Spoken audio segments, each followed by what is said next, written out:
excited to start the new school year. You've picked out the best curriculum, you have a plan all made out, and that first day is going to be so precious. But what about in 2 weeks, when everything is falling apart around you, when no one is sticking with the plan? The problem is not your curriculum. The problem is not your children. The problem is the expectations set through the schedule created.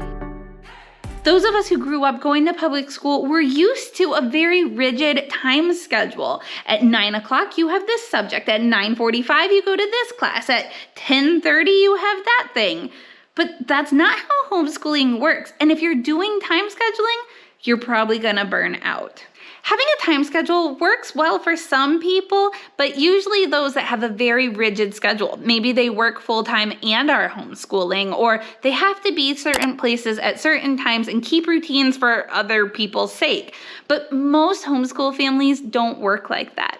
A time schedule is important for a public school because they need to stick with it if they're gonna get through everything that they're doing. Ooh, this reminds me of something you're probably doing that you're gonna need to stop. Stop overscheduling yourself and your children. Sarah Mackenzie talks about this in her book, Teaching from Rest, and she has this great quote about not trying to do 36 hours worth of things in a 24-hour day. It's really important and a book that I highly recommend.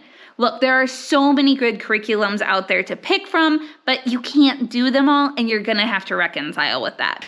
So how should you plan your homeschool? I recommend block scheduling. And I have created a couple different documents because I know that everyone needs a little bit different style. And I have these available for you for your own use. But let me show you how we go through ours.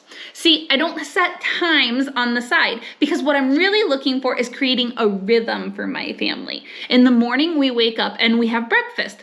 Whenever everybody is done with breakfast, we're gonna sit down and do Bible, and we're gonna do our family subjects. These are our first things of the day, and everyone knows that they're coming.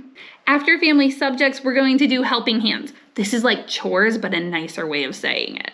Math, lunch, reading, language arts, but there's no rigid schedule to these things. Whenever we get to them, we get to them. And the beautiful thing is that this leads to a great opportunity to put people before the plan. If your child is struggling with a subject, you don't have to rush through it. You can take the time to work on it and just adjust your times as the rest of the day goes. If a friend calls and invites you over for something or someone needs help or whatever, you can drop what you're doing and go help and then just come back and pick up wherever you were.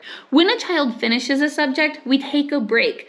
Always. In between every subject, we take breaks. Charlotte Mason even recommends taking breaks for children. They need free time to play and to let their minds process the things that they've learned, not just sitting and going through one subject and the next subject and the next subject mind-numbingly. That also doesn't create the atmosphere that I want for my children. I want my children to learn how to learn and to love learning. And when we set a big book in front of them and then another big book in front of them and tell them to get their work done and they have this much time to do it, they're not gonna enjoy learning. So let's stop trying to be just like the public school and trying to be strict with our schedules and our times. Let's instead create rhythms and flows to things. Let's encourage learning, but in an atmosphere of learning, not a duty of learning. And let them get their wiggles out in between subjects. Down in the description box, you will find a bunch of different options of how to do block scheduling because I know that every family is different, every personality schedules differently, so I wanted to create those options for you. As you are going to fill them in, make sure you start with your priorities.